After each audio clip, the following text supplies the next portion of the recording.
What is going on, everybody? This is a good year to need a wide receiver through the draft. I don't know what everybody else is saying about this wide receiver class, and I know every year we've kind of gotten used to there being a good crop of wide receivers to pick from, but I'm now 30 wide receivers deep into my watch list. I really like this class. I think it's going to go down as one of the good wide receiver classes. It's got top end talent, it's got depth, and there's more guys down on my watch list that I'm really excited to get to too. So in today's video, I'm going to be giving you my top 10 wide receivers, and just to point out the talent of this draft class, all 10 of those players that we're going to talk about here today have second round or better grades. So that's a quick teaser into the amount of potential impact players that are going to be coming out of this wide receiver class. And then I know what you're thinking, TFG, last year you gave us a top 15. What the hell? You're selling us short. Well, I'm actually going to be doing a follow-up to this video, doing a 11 through 20 ranking for the wide receivers. So I'm actually giving you 20 wide receivers here for the positional rankings in the lead up to the draft here at wide receiver. So definitely make sure you are subscribed for that so you don't miss that. And without further ado, let's begin with my number 10 wide receiver in this draft. And right out the gate here, it wouldn't be a positional ranking on this channel if we didn't have ties within my grades, with my grading system. I will note when certain players did receive the same final grade for me through my grading system.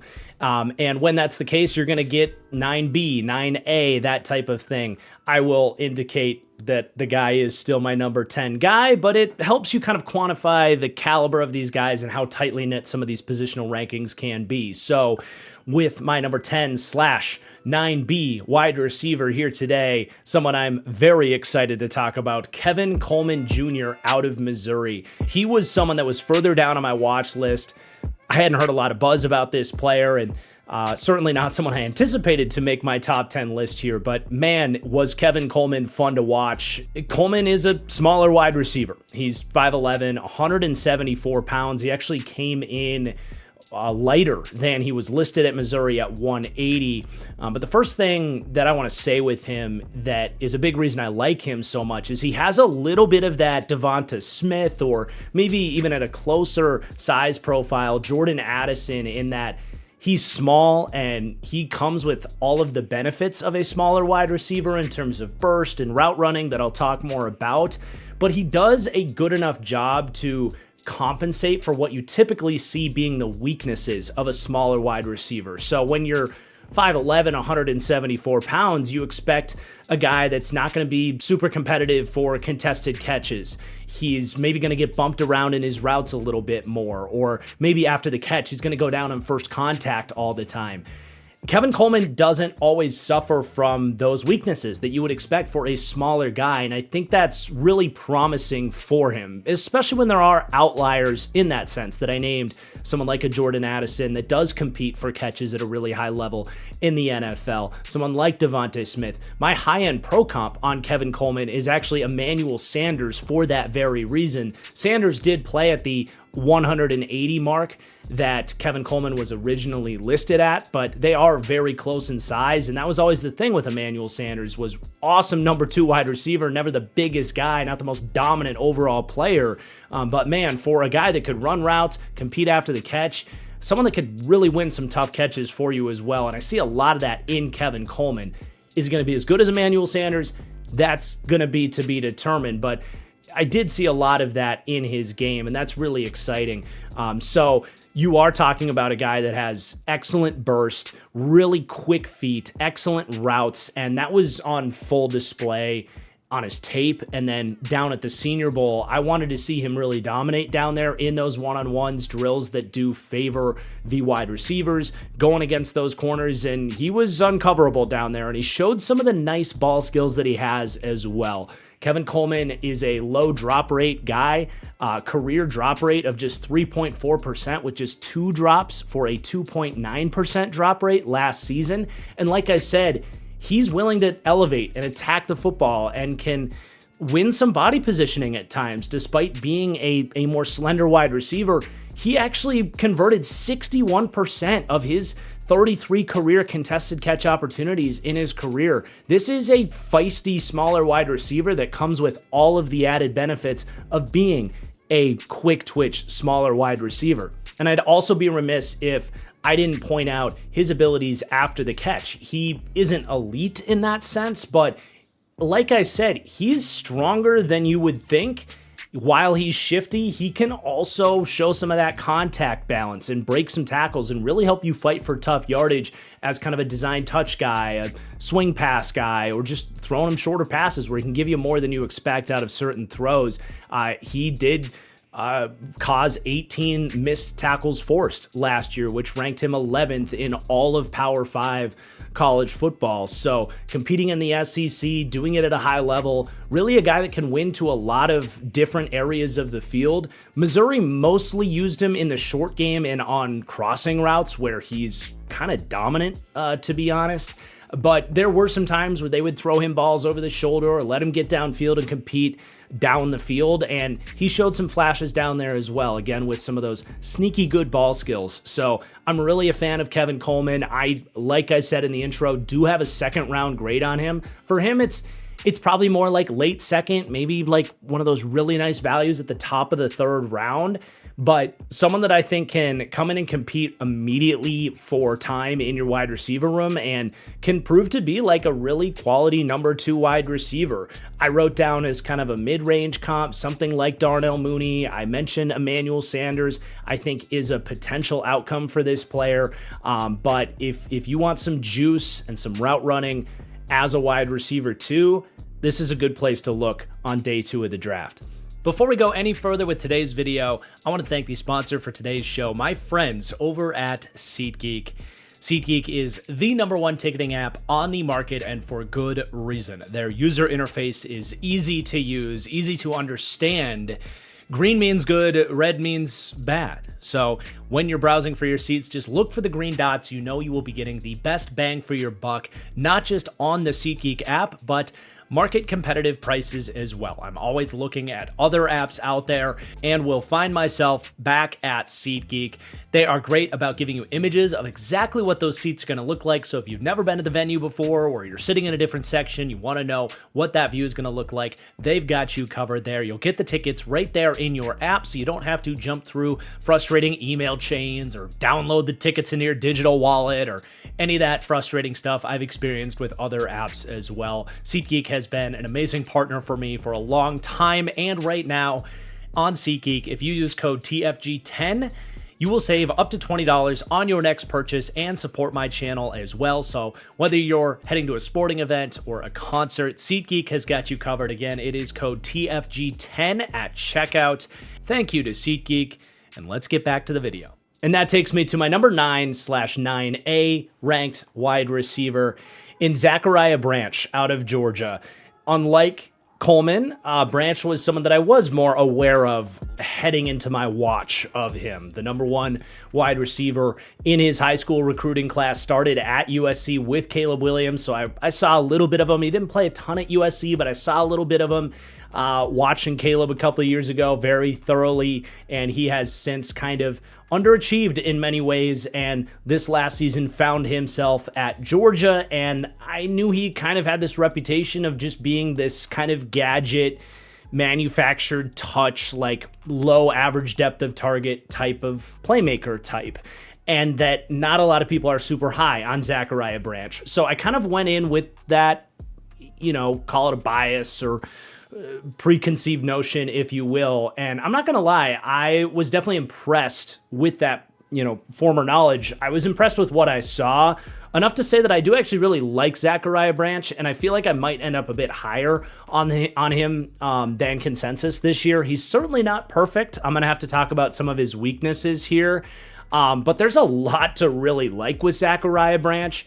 Of course, starting with a lot of that gadget stuff, and it's like, while it's true, he had a limited usage at Georgia, and it was a lot of screens, like really low average depth of target, all of that.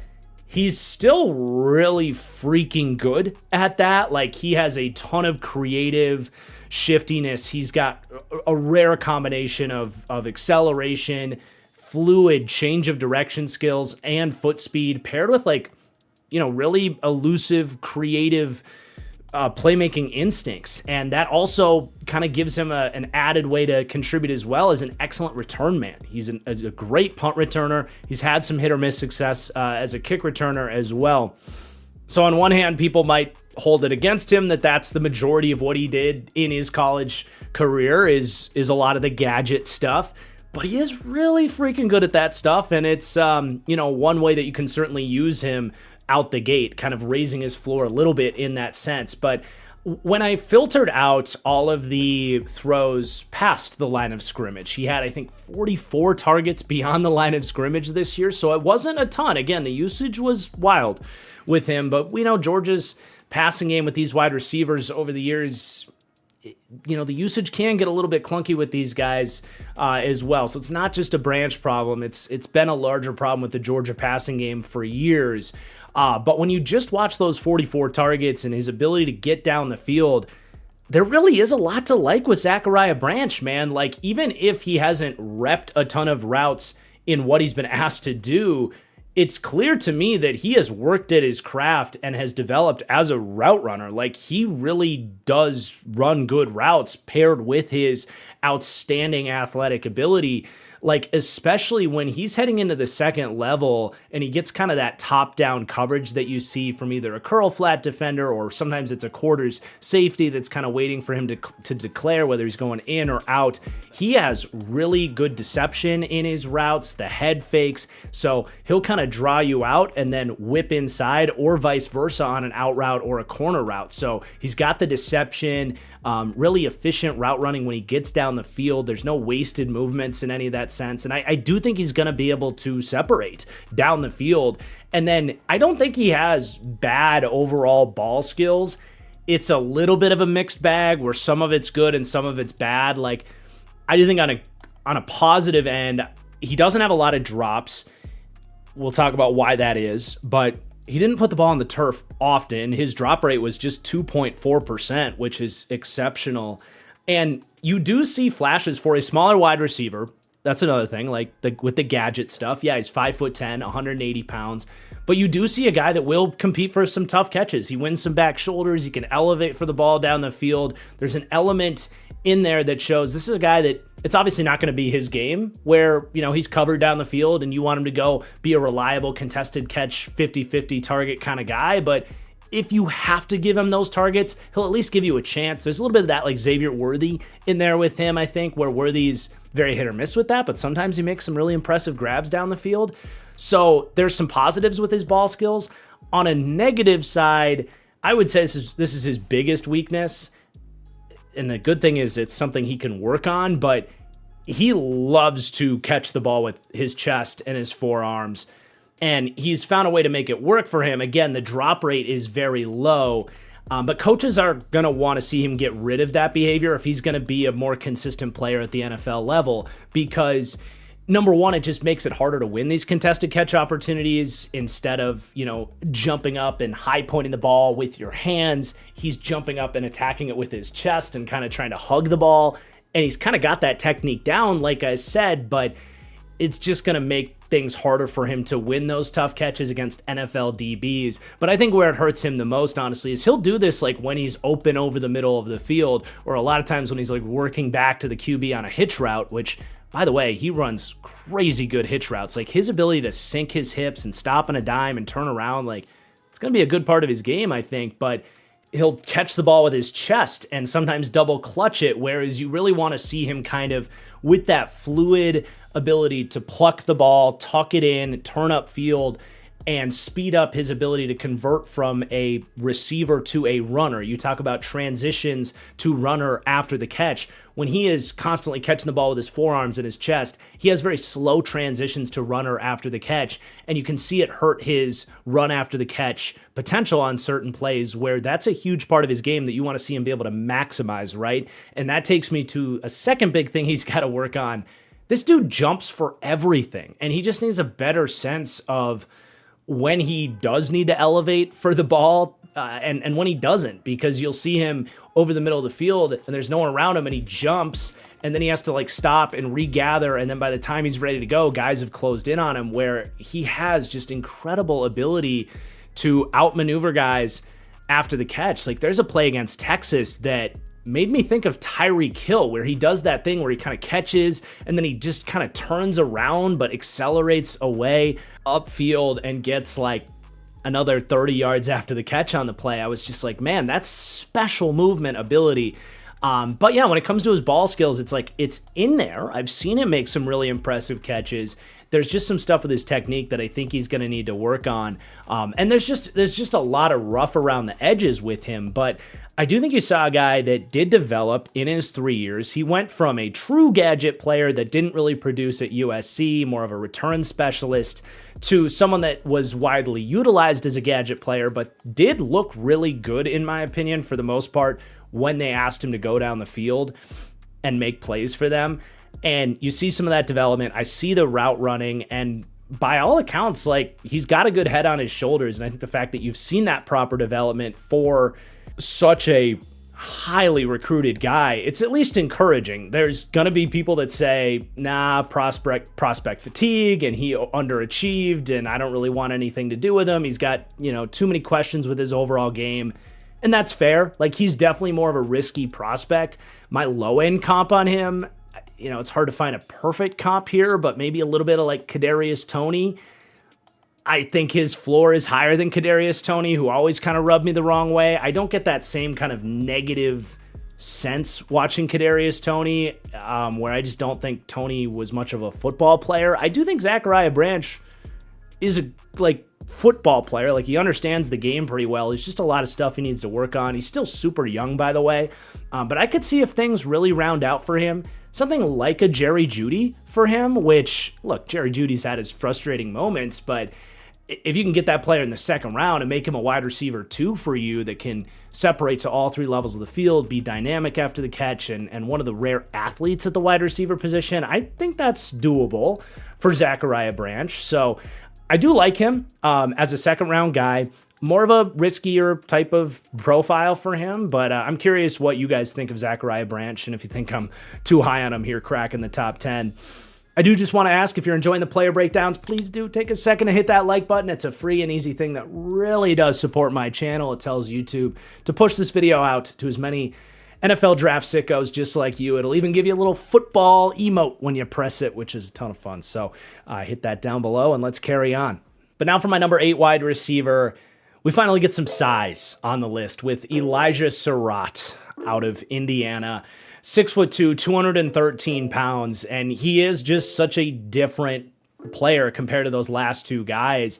Sarratt is not someone that's going to win with his speed. In fact, if he runs his 40-yard dash, I would expect it might even be like in the 4.6s. Like, that's a part of the reason he's not a first-round guy and someone I would say is ever going to be like a number 1 wide receiver for you. But man, there's so many shades of like different wide receivers that win not because of their speed at the NFL level. Some of the names as pro comps, I wrote down guys like Michael Wilson, who just had a big breakout year for the Cardinals, Michael Pittman for the Colts. There's even a little bit of like Keenan Allen in there at times.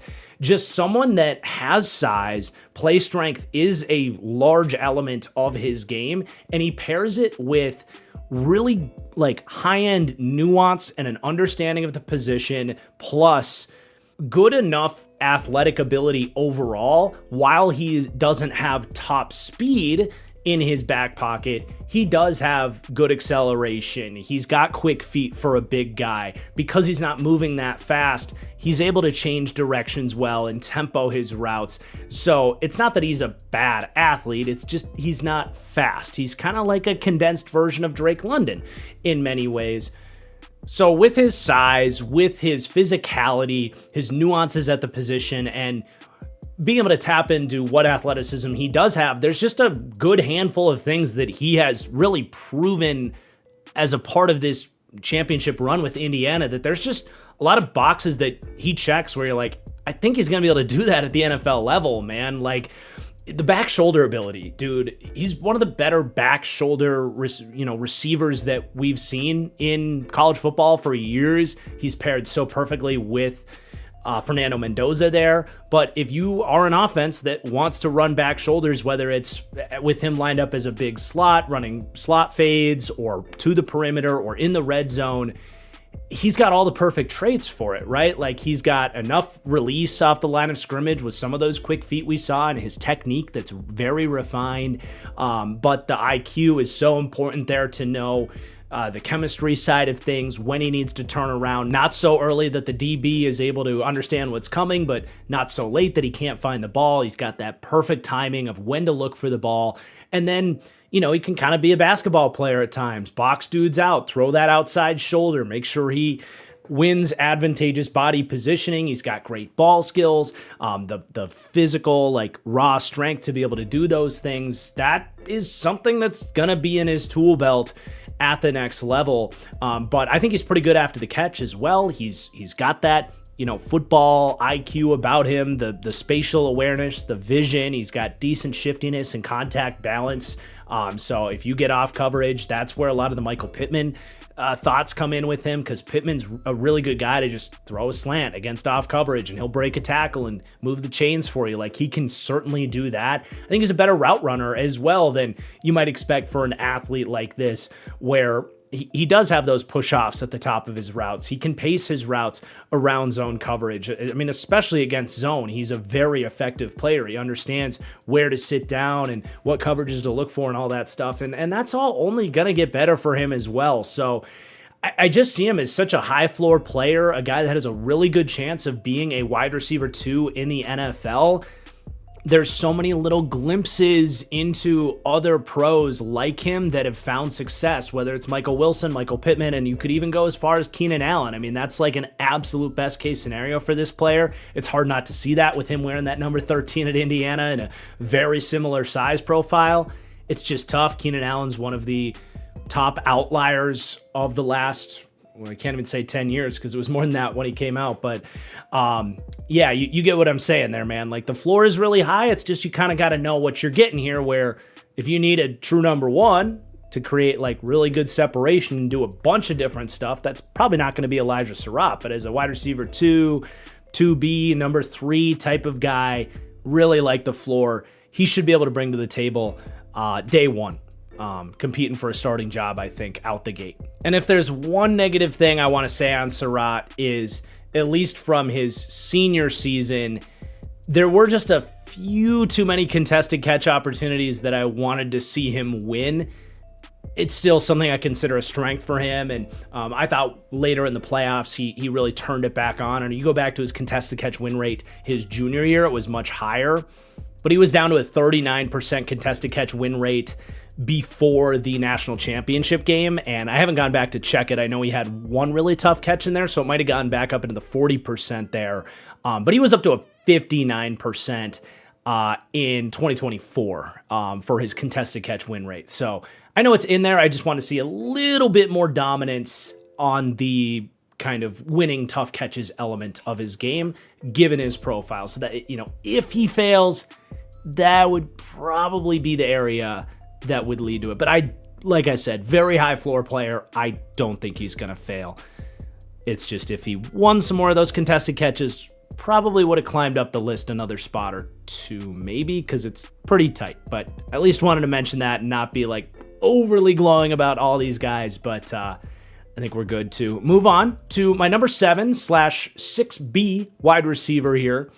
And this is where we jump from true second round grades that I had on our first 3 guys there to now top 50 grades. So dudes that if they snuck into the back end of the first round, I wouldn't be stunned. It's just I'm more comfortable with them probably in that early day 2 range, the 30 to 50 range more likely. But my number 7/6B wide receiver, KC Concepcion from Texas A&M, one of the more fun players on this list. If you're looking for a wide receiver with juice, KC Concepcion is the guy to look for.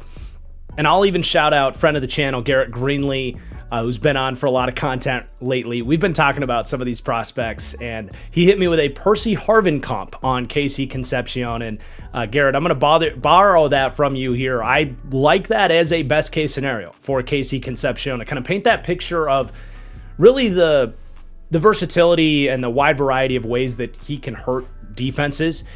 Because one thing with Percy Harvin was he would hurt you as a deep threat, but he also was kind of at the forefront of doing creative things, whether it was bubble screens or even lining up in the backfield and being that kind of true gadget player.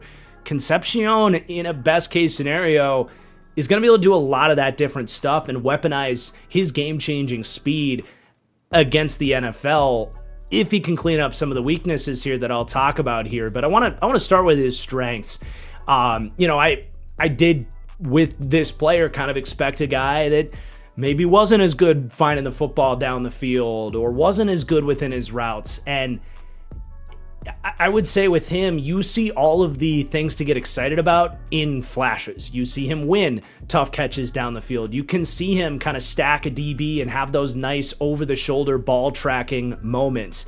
I think a lot of his routes show that he understands what he has to do in terms of setting guys up and bringing some of that savvy route running to the table to add on top of his rare athletic explosiveness. When he gets off coverage, he sees a lot of it. He's really good at those kind of savvy swim moves, honestly, which is underrated as a part of route running, to get past all of the off zone that we see these days, where you kind of give him that Euro step swim just to burn past these guys, and that little subtle step maybe makes the off corner think he's getting an out route or a dig or something like that. But he's going to be able to stack over the top, man, because of that, because of his speed. And I think what impressed me the most about KC Concepcion, as again, a smaller guy, which is typically you're going to see, lower size profile for guys with this level of explosiveness. He can beat press. Teams would actually press him, which not all these guys see press coverage. And that's where I was really kind of sold by the idea that he's not just this speed threat. He understands that he's going to have to develop some of the technique at this position to truly dominate in the NFL. And when I see him with those two-step releases and outside in and inside out release and just burning past SEC press coverage, I'm like, okay, we're really working with someone that can be a true deep threat in the NFL. Now, while you're talking about a guy that can compete for tough catches down the field, he actually managed to convert 8 of his 13 contested catch targets in 2025, which was another area that I was impressed by him.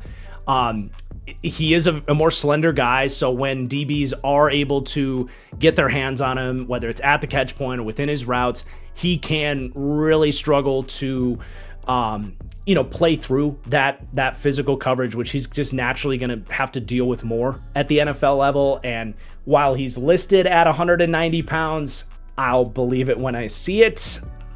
To me, the eye test shows a guy that's probably more about 180. We'll see on that front. One of those little boxes to check at the combine that maybe he is carrying a little bit more weight than I give him credit for. For now, I'll give him the benefit of the doubt and put him at the 190 of his listed college weight, but we know they lie about that all the time. So we'll see there, but you also have to acknowledge that he's got a big drop problem, something he's consistently struggled with going back to his time at NC State. He's had drop rates of 10.3% and 11.7% in each of the last 2 years, respectively. So he's got to clean that up at its core. That's just going to be a frustration from him. If you want him to emerge as more of a consistent overall receiver for you, that goes without saying. And then I think as well, it's again a mixed bag with his route running. There's times where he shows that, Euro step swim move I talked about. There's times where he can snap off routes. And then there's times where I'm like, man, it took you 3 steps to accomplish what one efficient step would have, accomplished. There's a little bit of that TikTok route running from this guy where it's it looks pretty when you do all the extra head fakes and you're trying to really set a guy up, but it's it's not really efficient. And when it's not effective on film when you're doing that kind of stuff, it's just it's pretty looking. in a vacuum, but you got to learn to be a more effective, efficient route runner within his movements.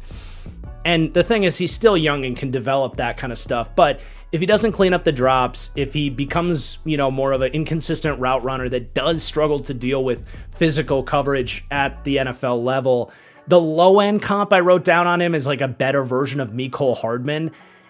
It's harder to find like the exact comparison here. I mean, I guess maybe like a Hollywood Brown could come into play there as like a medium comp. Maybe I'll put that into the draft guide, but ran out of space for it here on the graphic. But just a guy that does have a little bit of a wider range of outcomes there, but the high end is someone that can be a vertical threat and a dynamic player after the catch. I mean, geez, I didn't even mention his run after catch ability is exceptional, and that's certainly easier to find in a highlight reel and with a player of this profile. But yeah, all of the gadget stuff, you can absolutely deploy him in that sense as well. Throw him a bubble screen, and he can hit that juke move, which he's got a really nasty jump cut, and he's obviously got the speed to pull away there. So again, if you're looking for juice in this draft class, typically these more undersized speed players are just much more boom or bust.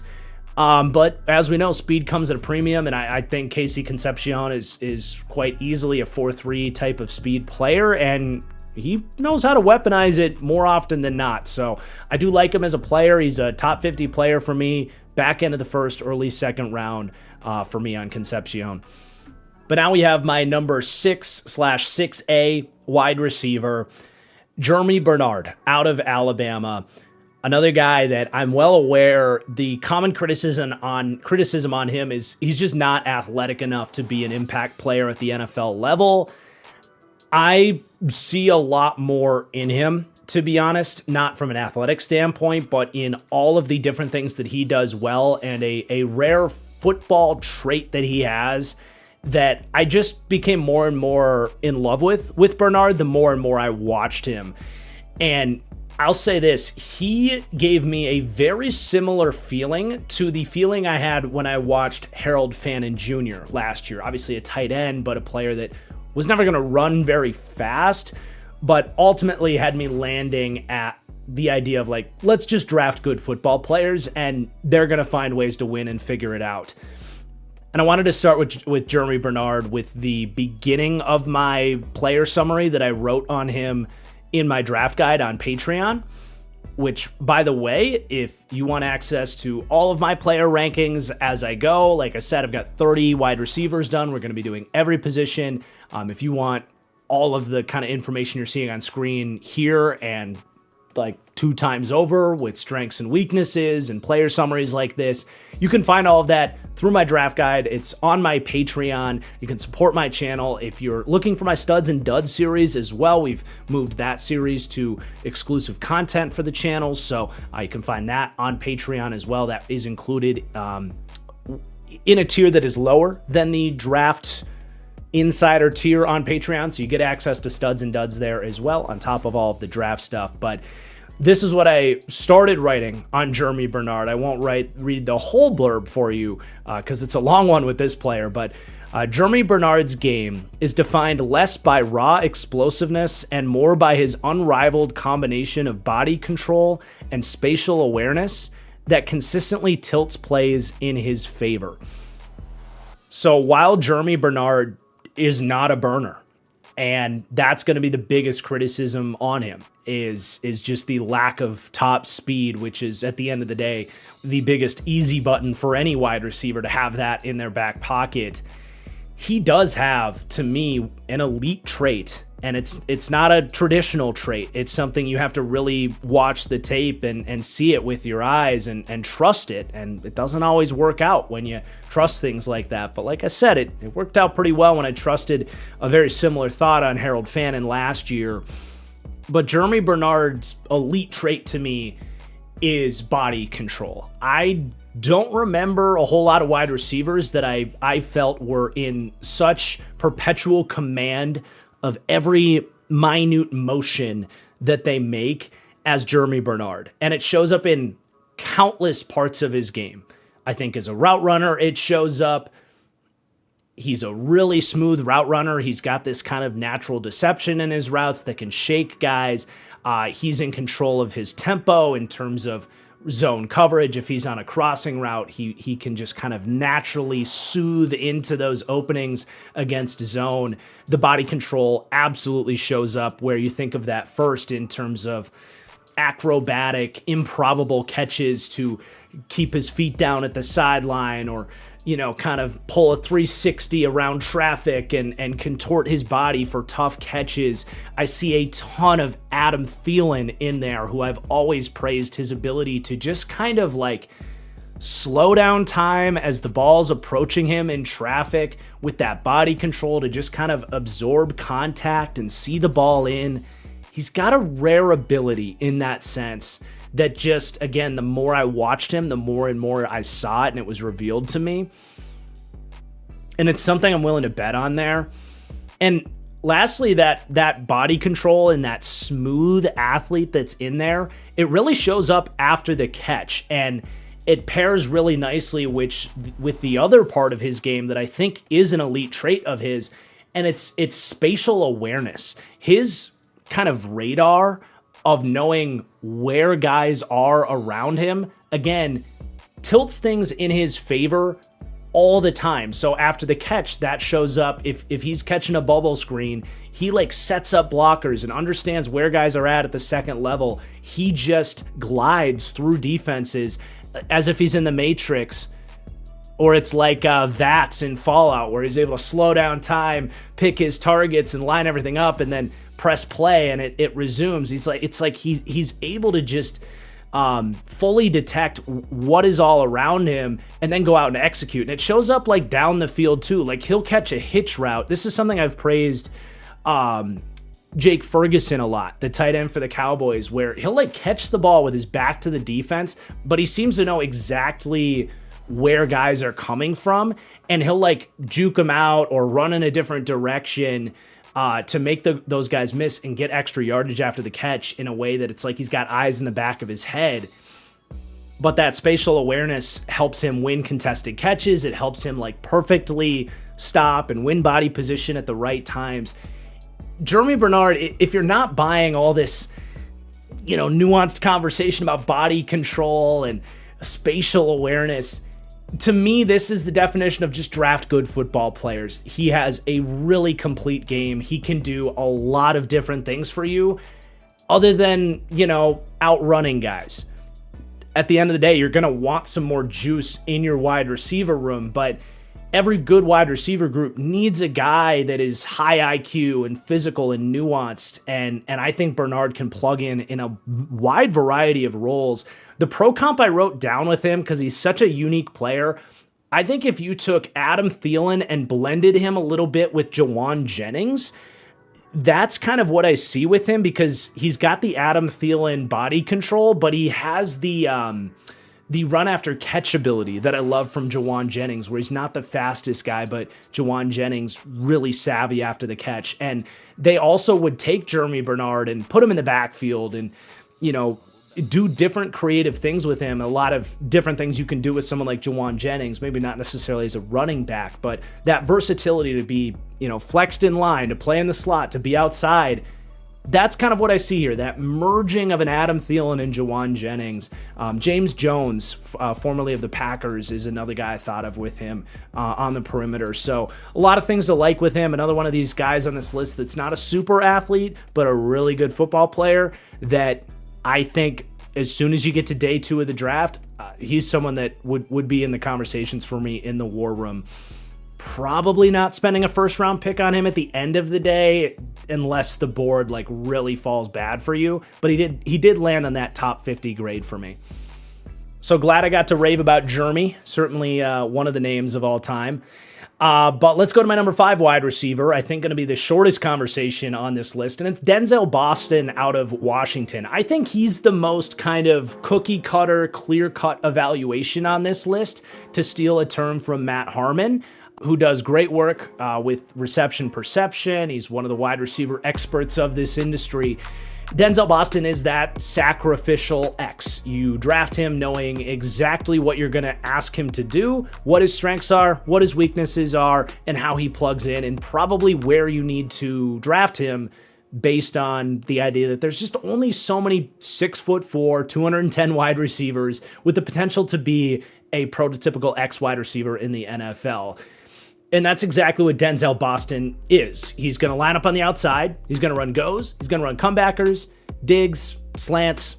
That's about it. You got to keep him on that kind of linear route tree because he is the stiffest wide receiver on this list. In terms of stop-start ability and explosive athletic ability, it's just not there with Denzel Boston. But he's a long striding athlete, and when he gets moving down the perimeter and he's physical enough to kind of deal with hand fighting and the physical coverage he's going to face, he's got a decent enough release off the line of scrimmage. Like, once he can get moving, he can hit some decent top speeds and threaten over the top on a go ball where, you know, as long as he can get down there at 6'4" with outstanding ball tracking ability and his catch radius, if you pair him with a Justin Herbert or Drake May or any number of these really good vertical throwers that are just going to put it in his ballpark, Denzel Boston's going to, you know, the saying is always like make a 50-50 ball a 60-40 ball. The reality of what the analytics would tell you is like you can make maybe a 40-60 ball a 50-50 ball, but you know, those mathematical differences add up over time, and that's why guys like Denzel Boston find themselves in these roles. And then I also got to give him credit too on these go balls. His deep route running is definitely effective in a way that it's not in shorter areas.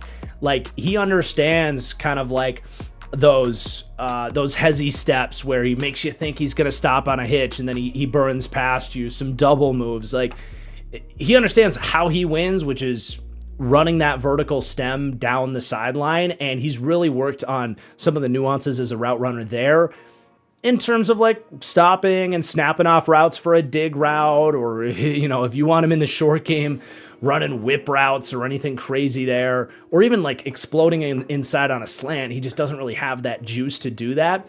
But yeah, down the field, like he'll do some subtle things that increase his separation, which is a big positive for him, and probably the difference between him getting, you know, considered in the first round versus your second round prospect for me is he can separate down the field, which is a big positive for a guy that has the requisite length and ball skills and ability to compete for tough catches that Denzel Boston has. So a pretty cookie cutter X wide receiver prospect. This is kind of the typical cost of a guy is kind of like mid to late first, maybe early second. Like T. Higgins fell to the second round. That's probably a best case scenario for Boston. I wrote down Mike Williams as a comp who, you know, it was a long time ago. He actually went number 8. I always thought he went a little bit early, but Boston was one of these guys where I don't love him. I don't hate him. I understand what he is and what he can bring to the table. I just think there are guys in this profile that have disappointed in years past, and I think it's possible with Boston, but I can absolutely see him being one of those kind of nice quality, like true X wide receivers. I don't know that he'll ever be the best wide receiver on your team, or certainly someone that you're not happy that he's the best wide receiver on your team, if you know what I'm saying. But I know the role he's going to plug in at, and I'm giving him a good chance to compete for a starting X wide receiver role in the NFL. But now we get to my top 4, and my top 4 I think is going to look a lot different than the consensus top 4 this year. And I really don't think it's that I'm lower on any of these guys that makes my order look differently here. It's more that I'm maybe higher on a couple of these guys. We'll see how it all plays out and what you guys think of the top 4 here. But for my number 4 wide receiver, I actually have Jordyn Tyson here out of Arizona State, who's going to be a lot of people's number 1 wide receiver. Now, if you're looking at the graphic there, you're going to see a lot of those red crosses on the screen. And I am worried about the medical background on Jordyn Tyson. This is one of the hardest things to do, right? Is project injuries into the league, especially in these shoes where we don't have the benefit of the medicals and the doctors telling us what's going to happen, all I can really do is just kind of go off vibes and guess. So it does get really hard, but what I do know is he's had 3 significant injuries, 2 of which have cut his last 2 seasons short, and then in his freshman year, he had a torn ACL, but we're talking about a really bad knee injury that was ACL, MCL, plus PCL that didn't just end his true freshman season, but made it so he couldn't really play the next year. He had a collarbone injury at the end of his junior year that didn't allow him to play in the college football playoffs for Arizona State. And then this most recent season, hamstring issues popping up that cut his 2025 campaign short. So that's like where you really have to start with Jordyn Tyson. And generally speaking, I'm kind of the opinion that if you get hurt in college, you're going to get hurt in the NFL.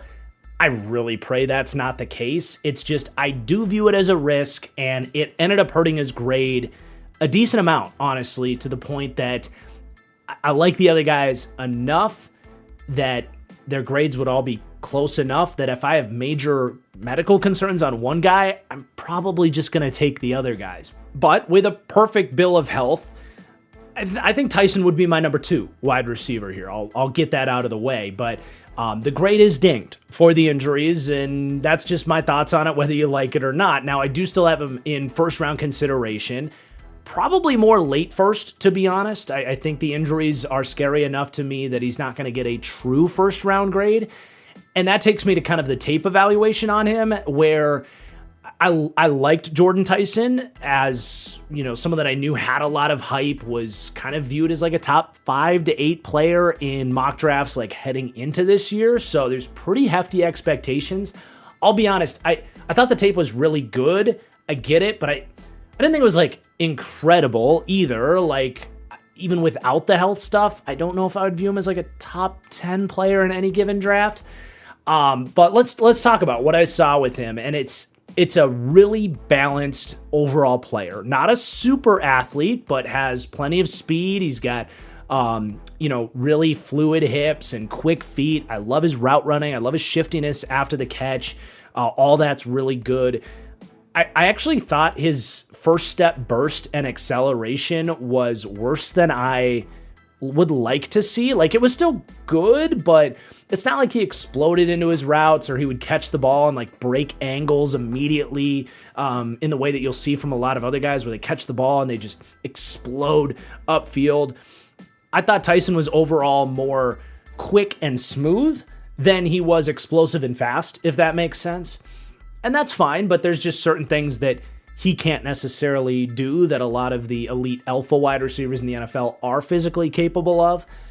But I love the hands. He's that natural hands catcher. He plucks it. It's the opposite of what we talked about with like Zachariah Branch. Like, he'll be running a crossing route. He'll reach out, pluck the ball, smooth, easy transitions to the catch, where again, he's got creative vision and enough size for contact balance and shiftiness. Like, there's a lot to like in terms of his overall ability to just catch the ball, make a guy miss, whether it's over the middle of the field or towards the sideline on a hitch route or in the manufactured touch game. And I thought he was really good, but maybe not exceptional in terms of like winning tough catches. 6'2", 200 pounds. So he's got like a good frame, good play strength to like out-muscle guys. He's going to win some tough catches. There's going to be times where, yeah, maybe he doesn't have the frame of a guy like Denzel, Boston, or some other really big wide receivers, or maybe not the crazy explosive leaping ability. We'll see what the kind of vertical jump is and that kind of stuff, but just the overall traits to be like this dominant ball winner. I think he's going to be a really good ball winner at the NFL level. So some of the pro comps I went with on Jordyn Tyson, like as a low end, Romeo Doubs, really good wide receiver. He's going to get a big payday this offseason, someone that can do all of the things that we described Tyson able to do. I do think like an absolute best case scenario, there's some Stephon Diggs in there. Diggs is a guy that draws a lot of comps because he's not necessarily the fastest guy, but he's kind of that balanced overall profile. He's kind of like the best case scenario for a lot of these guys in this kind of, I don't want to say jack of all trades, master of none, but guys that are just kind of good at everything. Stephon Diggs has kind of been the best case scenario on the field. for that type of guy. So maybe that's a possibility with Jordyn Tyson. But again, like the floor for a guy who's his game and his production and his tape tells me this is a super high floor, like day one quality starter at the NFL level. That floor does just kind of get cut out from him a little bit when he's a guy that just hasn't been able to stay healthy. So I landed with him as my number 4 wide receiver. If he goes inside the top 20, I'm not going to be the least bit surprised because it's going to be, comes down to the medicals and how comfortable you are with that. I would at this point, though, be pretty surprised if he goes top 10 just because no matter what the doctors tell you, like there's some element of risk there. And I don't know that his overall profile is like you take this guy in the top 10 despite the medical problems, but really good prospect. And again, a big reason he ended up number 4 for me is I just really liked these other guys. But the kind of surprise rankings don't stop there. My number 3 wide receiver is, I think, going to be the consensus number 1 wide receiver out there, and that is Carnell Tate out of Ohio State. And this is where it's like, sometimes I hate position rankings because now I have to feel like I'm the Carnell Tate hater, and it's just not the case. Like I really like Carnell Tate enough that if someone takes him in the top 10, I'm really not going to bat an eye. Like I will understand it. And the top 3 for me, it's really just a matter of what style are you looking for. And in the case of Carnell Tate, it comes back to that kind of like X wide receiver build. If you need a bigger bodied receiver that can be a vertical threat and dominate on the outside and fill that X role and be a badass run blocker, by the way, like if that's really what you're looking for, like, yeah, Carnell Tate very well could be your number 1 wide receiver. The other guys we're going to talk about are very different stylistically. But I did tweet this out on Carnell Tate about a month ago at this point. And this is on the draft guide as well under his strengths. But I want to read this out because this is the biggest defining aspect of Carnell Tate's game. Ball skills are borderline generational across the board. I don't go throwing out the word generational to the point that people were mad at me on Twitter when I said that. But I really do believe if you stacked up wide receiver prospects from the last 10 years, Carnell Tate is in the top 3 or 4 of the last 10 years in terms of full-scale ball skill evaluations. So that's drops, winning contested catches, and catch radius all together. So let me finish what I wrote down. Ball skills are borderline generational across the board. Has prototype length. Still waiting on hand size measurements from him, but I think they're going to be big. Looking forward to that at the combine. Registered 0 drops in his final season. Displays excellent body control and ball tracking on tape, and converted 12 out of 14 contested catch opportunities in his final season. That's 85.7%, and was 22 of 32 for a still remarkable 68.8% contested catch win rate ability on his career. So in terms of a guy that never drops the ball, fights through contact, can contort for tough catches, and has that 6'3" frame with the length. We don't have the official measurements on him, but I don't really need it because I can see it on tape. In fact, I was surprised he's only listed at 6'3" because it seems like he plays at about 6'4". So that'll be interesting, kind of like what his wingspan is, what his hand size is. I think it's going to be pretty damn good. I'm not too worried about it. But the definition of like, if he's open, he's catching the ball and moving the chains for you because he's almost always going to be running, some sort of vertical stem, whether it's a hitch or a go ball or a post, because that's what he does best. But if he's got someone around him, put the ball in his area.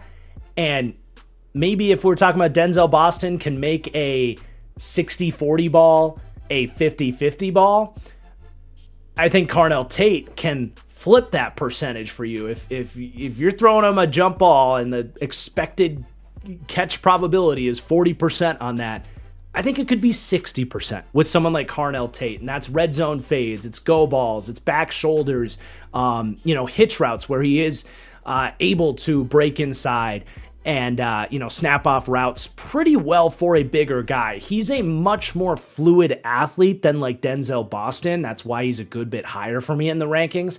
He's not the most explosive guy overall, but that's why I went with the T. Higgins comp on him, because that's what has made T. Higgins kind of the best kind of prototypical X in the league, at least from a ball skills and route running perspective, is that for a bigger guy, he's got foot speed, not just to set up routes and be more elusive down the field within his routes, but it also really helps you release off the line of scrimmage where, Tate's still a young player, but you see the beginnings of a really good release package there, where he can have those two-step releases, fake in and get out, and vice versa.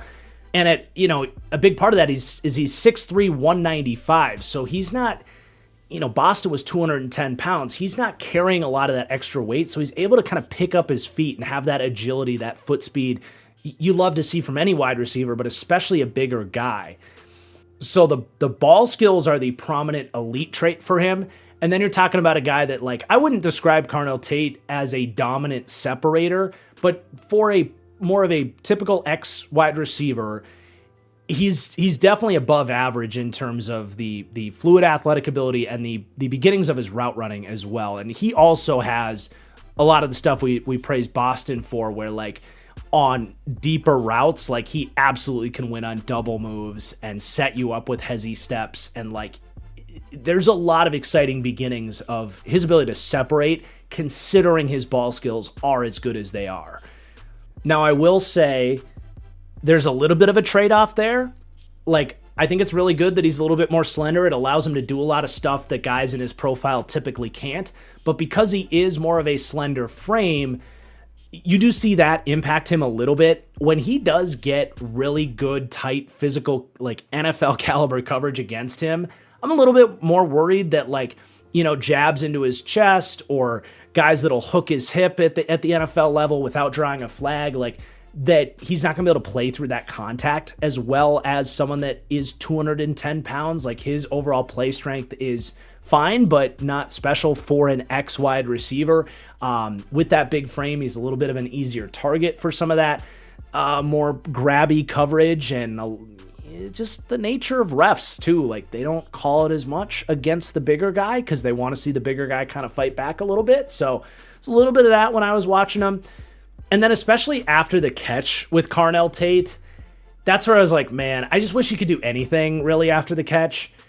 There's like a little bit of wiggle and a little bit of size to like break tackles and stuff, but there's really just not much there. Like, I wanted to give him a George Pickens comp, but George Pickens has become such a good run after catch player that I couldn't quite go there with that. But I do think in terms of like making ridiculous catches, there's a lot of George Pickens in there. And to be fair, George Pickens wasn't as good in college after the catch. He got better at that in his NFL career. So that'd be great if Carnell Tate could, get a little bit better at catching a tunnel screen or a hitch route or a slant and providing a little bit more after the catch than we see at Ohio State. But man, for a wide receiver 3, there's a lot to like here. I understand why people have him as their number 1 wide receiver. I'm not even going to really push back on it.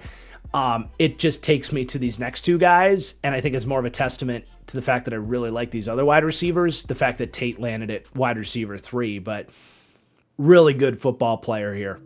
And that takes me, I think, to my biggest surprise on this list, my number 2 wide receiver, a guy that I would be pretty surprised if anybody else has him wide receiver 2, because this is feeling already like it's going to be one of my kind of bold takes of this draft season. But Omar Cooper Jr. from Indiana is my wide receiver 2, just a tick above Carnell Tate, edging him out with a 6.75 grade as opposed to a 6.70. And by the way, for those looking at the grading scale there, I have added a scale as well for more of a 100-point scale for my grading system that's a little bit easier to digest. So that's what you're seeing there is the traditional grading system that you've seen on this channel, plus a new system that I'm going to be kind of slowly kind of merging into moving forward, because I think it's just a little bit more content friendly.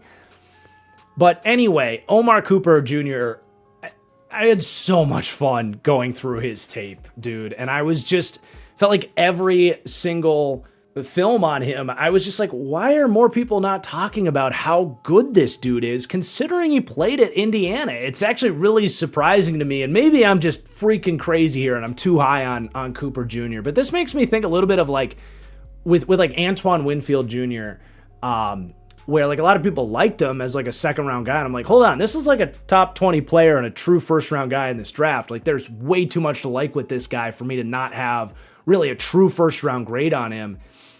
Sparked a lot of those memories with Antoine Winfield Jr., but I mean, you could start anywhere with Omar Cooper Jr. For one, from an athletic profile standpoint, he's everything you look for in a like potentially true number one wide receiver. He's got a good size. He's 6 foot. He's right around 200 pounds. That really works for me because it's small and compact enough where he has the high-end speed and change of direction and acceleration and athletic ability to be a separator and dynamic after the catch, but it's big enough where he can compete for tough catches and also be like strong after the catch. That's why my pro comp is DJ Moore for him, who has really everything put together from a size, speed, athletic profile at the position. I'm talking about 2-3 years ago DJ Moore, not the version of him we saw in Chicago this year. So with the foundations of a true do-it-all athlete here, you can really go down the board and ask what sort of boxes he checks at the wide receiver position. And it's just, he checks every box, and there's just not a lot of weaknesses to write down on this guy either. In fact, the only weaknesses I found in his tape that I was comfortable enough writing down on his write-up is that it was 2 things. Number one, height and length are just average, giving him an equally average catch radius to make catches outside of his own hitbox. So he can make tough catches, but he's not Carnell, Tate, or Denzel Boston in terms of like those big extensions to make crazy, like, improbable catches, but he'll still make some of those, as I'll talk about. And then the other one is doesn't drop the ball often. One of his strengths is a low drop rate, which I can talk about, but some of the drops he did have on tape were like really ugly ones. I think it was 2 drops. One was an intermediate throw. He's wide open. It just hits him in the face, a catch he's got to have. And then he was wide open on a deep post and it went right through his hands. And it's just like, wish you caught that, but that's it.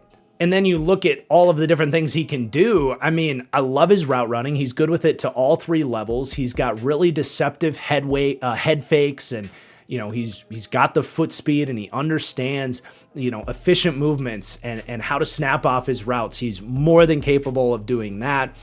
I mentioned some of the more uglier drops that he did have, but he is a reliable hands catcher. He attacks the ball with his hands. He's got those smooth transitions into a runner after the catch, but he had only 5 drops in his entire career on 171 career targets. So he's reliable, but he can also make tough catches, and really in all different shapes and sizes. Like he will catch the ball over the middle of the field knowing he's going to get smacked, and he doesn't care. There's catches where, he gets his ribs cracked and he still holds onto the ball.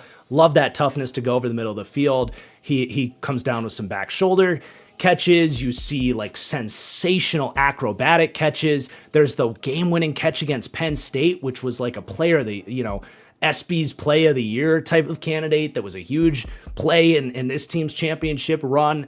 Like I said, he doesn't have this insane catch radius, but if you put the ball in his area, he can make some batshit crazy catches, man.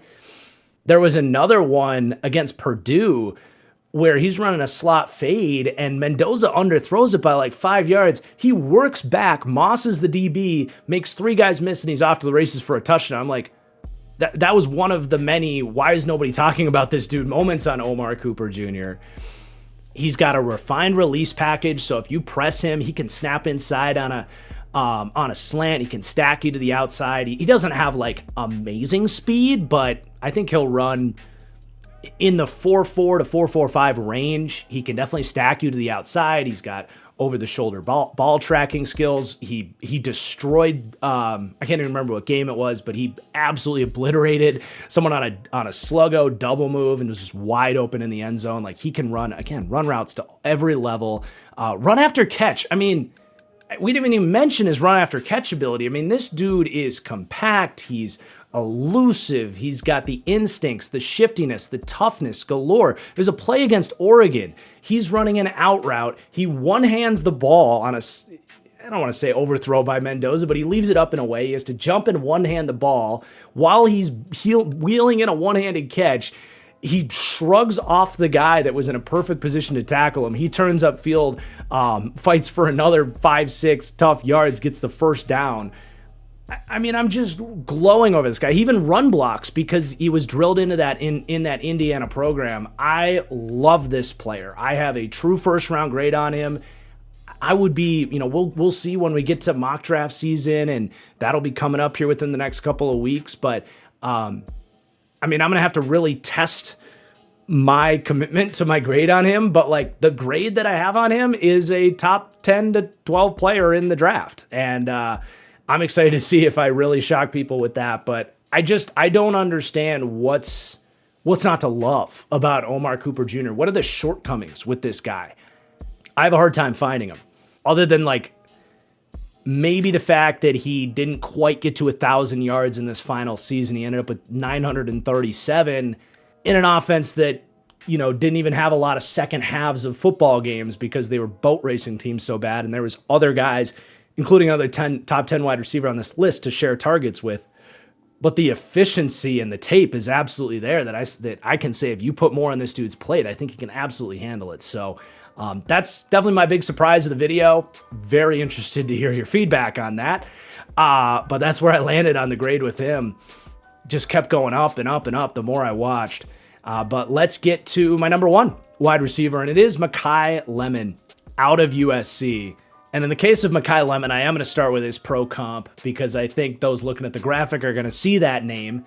And my pro comp is a player that has become rather untouchable in the eyes of many football fans, but Jackson Smith-Njigba, who for some reason, if you make a comparison to Jackson Smith-Njigba, it's like you're comparing someone you just met on the street to Jesus Christ. But I just see so much Jackson Smith-Njigba in Makai Lemon. It's actually weird.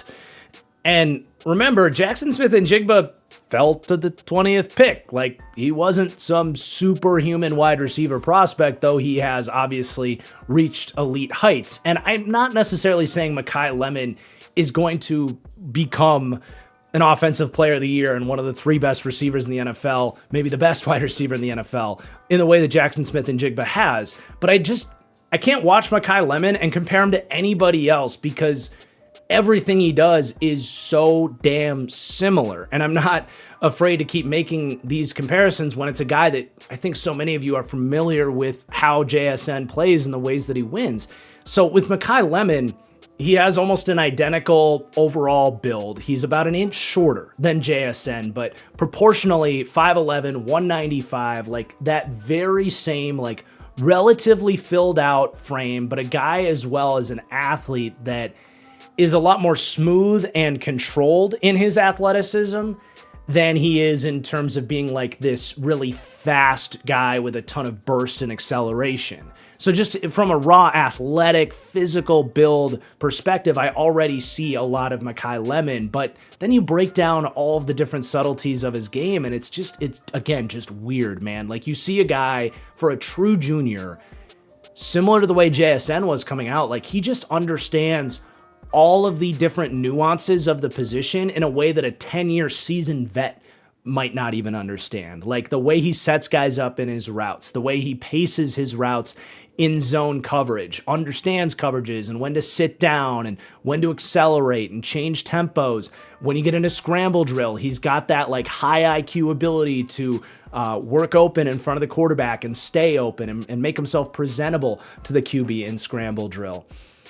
So everything in terms of the way he moves, the way he can separate, despite not being like this high-speed guy. I actually think Makai Lemon would run a damn similar 40 to JSN, who's in that kind of 4.48 to 4.52 range, depending who you ask.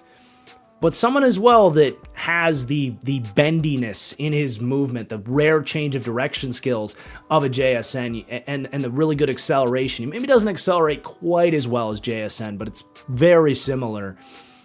But then you get into the same thing that Jackson Smith-Njigba has with the rare ability to just make catches that you would never expect a guy at his size to be able to do as consistently as he does.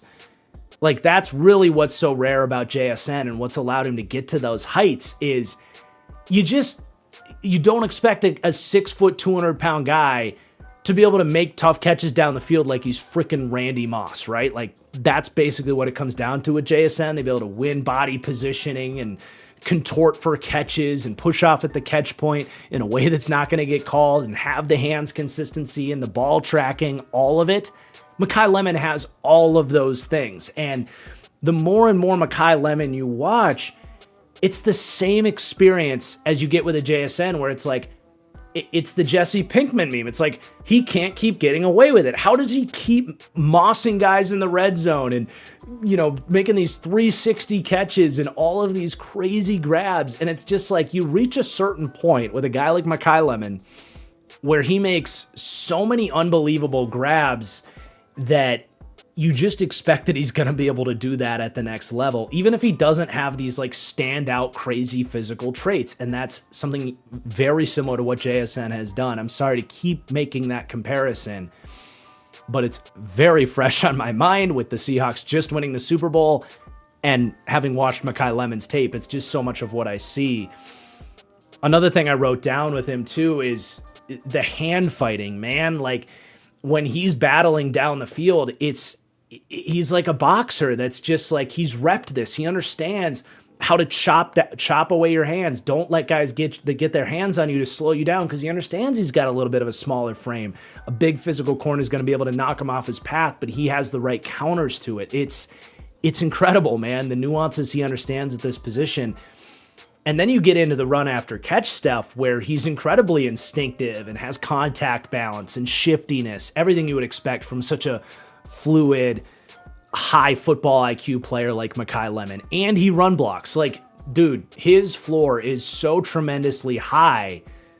That's ultimately how he landed as my number one wide receiver. But there are these outliers. There's your JSNs. There's your Cooper Kupps. I think Devontae Adams to an extent for a guy that wasn't an elite athlete. There are occasionally these guys that you have a certain preconceived notion of what their floor should be, and sometimes they shatter it by just being remarkable football players. That's what I saw in Makai Lemon, man. And I can't necessarily sit here and project that he can be as good of a player as JSN. Amon-Ra St. Brown's another one of those guys that reach those types of heights. Puka Nacua, maybe. We're seeing maybe more and more of it lately. Maybe it's because of all the zone coverage we're getting. You don't need guys that can beat man coverage as often. I don't know.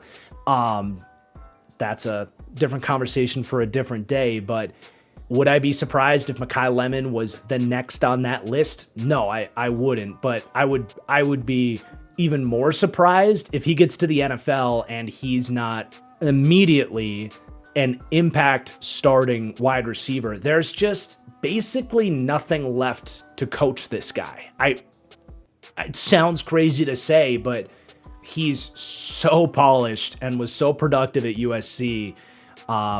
He ended up my number one wide receiver. So really fun player, really fun top 10.